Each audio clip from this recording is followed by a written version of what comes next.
वो बड़े विश्वास के साथ हमारे पास आते हैं, तो हमारी जिम्मेदारी और दुगनी हो जाती है कि हम उस विश्वास पे खरे उतरें। सिवनी जिले में प्रशासनिक कार्यशैली का एक नया और दिलचस्प रूप देखने को मिल रहा है जब से कलेक्टर नेहा मीना का विशेष जनसुनवाई कार्यक्रम प्रारंभ किया गया है। इस बार धनौरा जनपद पंचायत परिसर में इस विशेष जनसुनवाई कार्यक्रम को आयोजित किया गया। जिला मुख्यालय से बाहर हुए इस आयोजन में लोगों में खासा उत्साह भी देखा गया, क्योंकि अब लोगों को अपनी समस्याओं को लेकर जिला मुख्यालय नहीं पहुंचना था, बल्कि कलेक्टर खुद उनकी समस्याओं को सुनने धनौरा पहुंची थी। सुबह से ही धनौरा परिसर में यहां लोगों की भीड़ उमड़ पड़ी। कोई जमीन से जुड़ी परेशानी लेकर आया था, तो कोई पेंशन और कोई आवास की उम्मीद को लेकर पहुंचा। हर चेहरे पर एक ही उम्मीद थी कि उनकी बात सीधे कलेक्टर तक पहुंचेगी। इस कार्यक्रम की सबसे बड़ी खासियत रही कि कलेक्टर नेहा मीना की संवेदनशील और सरल कार्यशैली। उन्होंने हर आवेदन को न सिर्फ ध्यान से सुना, बल्कि कई लोगों को अपने सामने कुर्सी पर बैठाकर उनकी पूरी बात समझी। ऐसा माहौल था मानो प्रशासन और जनता के बीच की दूरी खुद ब खुद खत्म हो गई हो।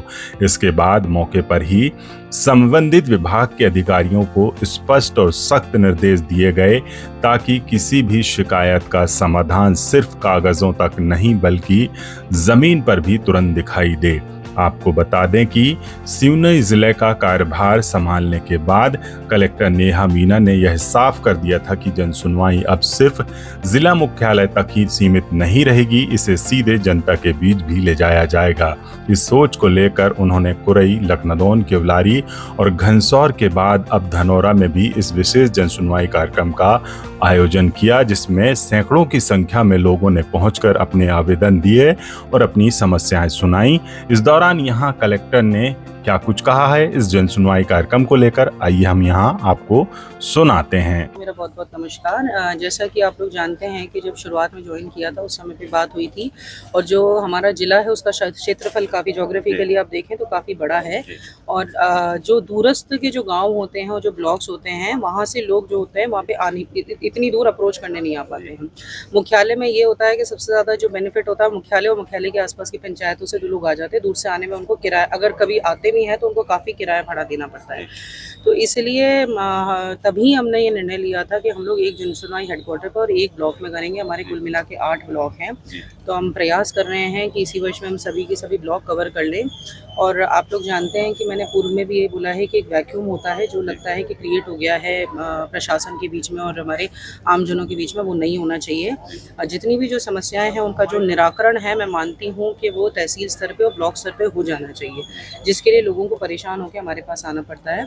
आज मुख्य रूप से जो मेरे पास समस्याएं आई हैं, आप देखेंगे कि आम जन तो है ही, पर साथ साथ हमारे पास कुछ शिक्षक गण हैं जिनकी स्थापना संबंधित इश्यूज भी आए हैं।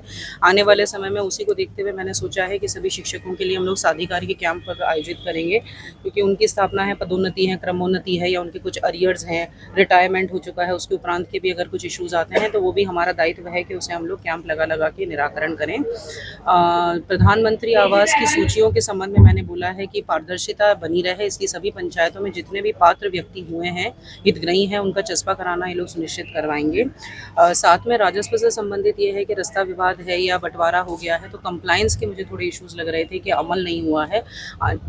आने वाले समय में आप देख रहे हैं कि जन विश्वास अभियान भी 7 तारीख से पूरे मध्य प्रदेश में शुरू होने वाला है, और उसका एक बहुत ही महत्वपूर्ण कंपोनेंट ये भी है कि हमारे जितने भी आदेश जो हमारे राजस्व अधिकारियों द्वारा किए गए हैं उनका कंप्लायंस हो। अभिलेख दुरुस्ती को भी हम लोग स्ट्रीमलाइन करने का प्रयास करेंगे। तो मोटे मोटे तौर पर जब हम किसी भी ब्लॉक में जाते हैं तो वहाँ पता चल जाता है कि कौन सा मेजर विभाग है या मेजर एट्रीब्यूट्स है जिसमें हमें ज़्यादा कार्य करने की आवश्यकता है। और मुझे लगता है कि लोगों का एक विश्वास, जब वो आते हैं तो विश्वास भी दिखता है कि वो बड़े विश्वास के साथ हमारे पास आते हैं, तो हमारी जिम्मेदारी और दुगनी हो जाती है कि हम उस विश्वास पे खरे उतरें और सक्सेसफुली जितने भी आवेदन हैं उसको हम लोग आने वाले समय में उनका पॉजिटिवली निराकरण कर सकें।